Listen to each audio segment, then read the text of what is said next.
اگر قادیانی کے گھر پہ وہ پیدا ہوا ہے، اس کا بچپن، اس کی پرورش، اس کی تربیت، اس کی ٹریننگ، اس کو ماحول وہی ملا ہے، تو وہ ختم نبوت کو کیسے سمجھے گا؟ ٹھیک اسی طریقے سے آپ نے جس خاندان میں جنم لیا ہے،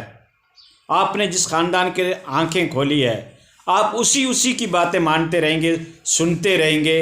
کہ بھائی ہمارے اکابر، ہمارے بزرگ، ہمارے پہلے کے جو تھے بزرگان دین، ہم تو اس باتوں کو ہی مانیں گے، تو آپ کو توفیق نہیں ہوگی حق بات معلوم کرنے کی۔ حق بات معلوم کرنا تو ہر انسان کا فرض ہے۔ اللہ کی رضا کس میں ہے؟ اس کے حبیب کی رضا کس میں ہے؟ پیغمبر اعظم نے کیا فرمایا؟ اللہ ہم سے کیا چاہتا ہے؟ ہماری زندگی، عقائد کے بارے میں اللہ رب العزت نے قرآن مجید میں کیا فرما رکھا ہے؟ اگر ہم اس کی تحقیق نہیں کریں گے اور ایک ہی فرقے کی بات کو ہم لے کے چلیں گے، تو دوستو ایک ہی فرقے سے ہم متاثر ہو کر، افیکٹو ہو کر، انسپائر ہو کر، اگر ہم ایک ہی فرقے کی یا ایک ہی عالم کی ہم معتقد بن گئے، ہم اسی کو فالو کرتے ہیں، ہم اسی کی بات سنتے ہیں، تو دین ہمارے سمجھ میں کیسے آئے گا؟ وہ تو اپنے اپنے جو نظریات ہیں، اپنے اپنے جو ایٹیچیوڈ ہیں، اپنے اپنے جو عقائد ہیں، وہی آپ کو سناتا رہے گا۔ ٹھیک ہے، آپ تقابلی مطالعہ کرو گے، آپ بیسٹ اسٹڈی کرو گے، تب آپ کو پتہ پڑے گا کہ یار یہ بات تو قرآن کے منہج سے تو میچ نہیں کھاتی، ایاک نعبد و ایاک نستعین سے تو میچ نہیں کھاتی۔ قرآن تو یہ کہہ رہا ہے کہ اللہ کی ہی عبادت کرنی چاہیے، اللہ ہی سے مانگنا چاہیے، اور ہم یہ پڑھتے ہیں، ہر رکعت میں پڑھتے ہیں، ہر نماز میں پڑھتے ہیں، شب و روز میں پڑھتے ہیں، لیکن ہمارے بزرگوں کی ایٹیچیوڈ کیسا رہا ہے؟ ہمارے بزرگوں کی کارکردگی، اس کا فعل، اس کا کیسا رہا ہے؟ تو جب قرآن کی لیبورٹری میں ڈال کر آپ دیکھو گے تو آپ دیکھو گے کہ یار قرآن تو کچھ اور کہہ رہا ہے، اللہ تو وحدانیت سکھا رہا ہے، اللہ تو اپنی صفتیں بیان کر رہا ہے کہ اللہ کو غائب میں اللہ کو ہی پکارو، ساری چیزیں اللہ کے پاس ہے، عندہ مفاتیح الغیب لا یعلم الا ہو۔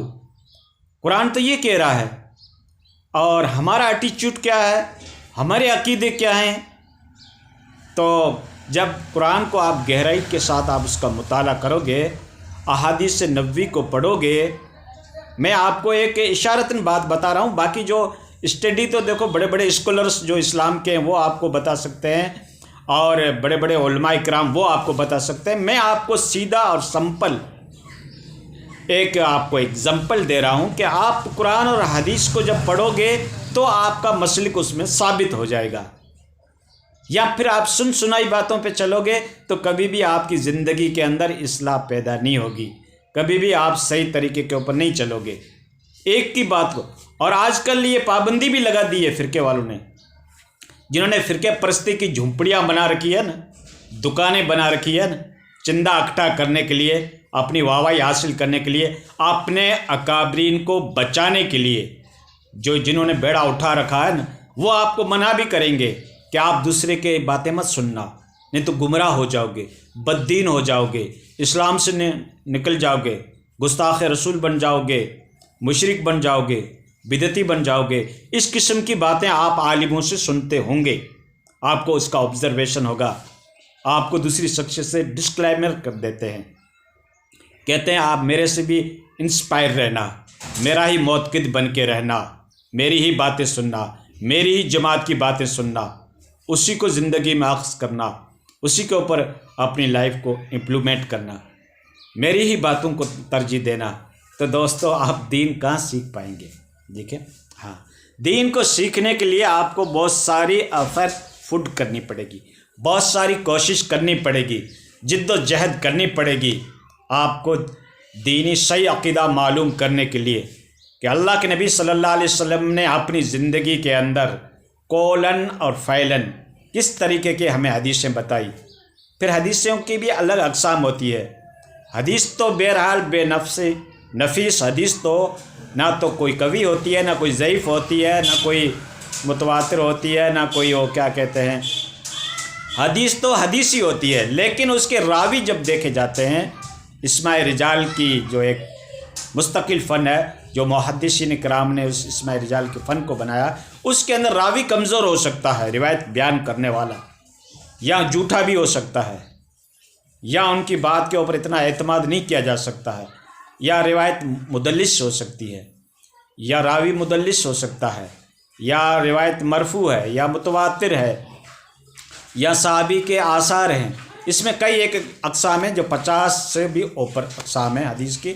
تو آپ جو صحیح حدیث ہے بخاری اور مسلم کی یا سیاح ستہ کی، اس روایت کو آپ دیکھیں اور پھر اپنے اکابرین نے جو آپ کو باتیں بتا رکھی ہے یا جس مسلک کو آپ فالو کر رہے ہیں، آیا اس کے اوپر کتنا کھرا اترتا ہے۔ آج کل نیٹ کا زمانہ ہے، ایک سے ایک تعلیمات نیٹ کے اوپر موجود ہے، قرآن اور حدیث کی ساری ذخیرہ آج کل نیٹ کے اوپر معلوم ہے، لیکن براہ راست اگر آپ اس بات کو سمجھ نہیں پاتے ہیں تو آپ نے کسی استاد سے بھی پوچھ لیں، ٹھیک ہے، یا قرآن شریف کا آپ ترجمہ پڑھیں۔ کافی عالم آپ کو یہ کہتے ہوئے پھریں گے کہ قرآن کو ڈائریکٹ مت پڑھنا، حدیث کو ڈائریکٹ نہیں پڑھنا، کیونکہ آپ سمجھ نہیں سکو گے۔ لیکن میں کہتا ہوں دوستو، قرآن کو ڈائریکٹ پڑھو، حدیث کو ڈائریکٹ پڑھو۔ اب اگر آپ کے بات میں کوئی سمجھ میں نہیں آ رہی ہے تو آپ کسی عالم سے رابطہ کر سکتے ہیں۔ بنفس نفیس قرآن کی آیت کیا کہہ رہی ہے، حدیث رسول کیا کہہ رہی ہے، وہ آپ کے سامنے ہوگا، اس کا ترجمہ آپ کے سامنے ہوگا۔ پھر آپ اپنے استاذ کو دیکھو کہ ہمارے اکابرین کیا کہہ رہے ہیں، ہمارے استاذ محترم کیا کہہ رہے ہیں، ہمارے علماء کا اس کے بارے میں کیا نظریات ہیں، تو وہ آپ کے سامنے اسپشٹ کر دیں گے۔ پھر واپس آپ قرآن کو دیکھو کہ کیا اس کے نظریات، اس کے خیالات، اس کے اسٹیٹمنٹ اور اس کی باتیں کیا حدیث سے میچ کھاتی ہے۔ اتنا تو اللہ نے آپ کو نالج دیا، اناج کھاتے ہو، گھاٹ گھاٹ کا پانی پیتے ہو، اچھی آپ کے اندر ٹرانسپریشی ہے، آپ وسیع النظر ہو، آپ کی عقابی نگاہیں ہیں، آپ کی دماغ کی وسعت ہے، آپ کا دماغ وکست ہے، سمندار ہو،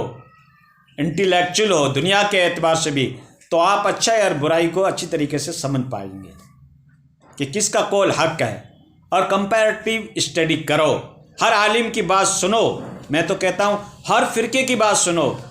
لیکن قرآن اور حدیث کے منہج کے اوپر کون سا فرقہ، کون سی جماعت ہے؟ یہ فرقے تو ہم لوگوں نے بنائے ہیں۔ اللہ کہہ رہا ہے وَاعْتَصِمُوا بِحَبْلِ اللَّهِ جَمِيعًا وَلَا تَفَرَّقُوا، اللہ کی رسی کو مضبوطی کے ساتھ پکڑ لو اور فرقوں میں مت بٹو۔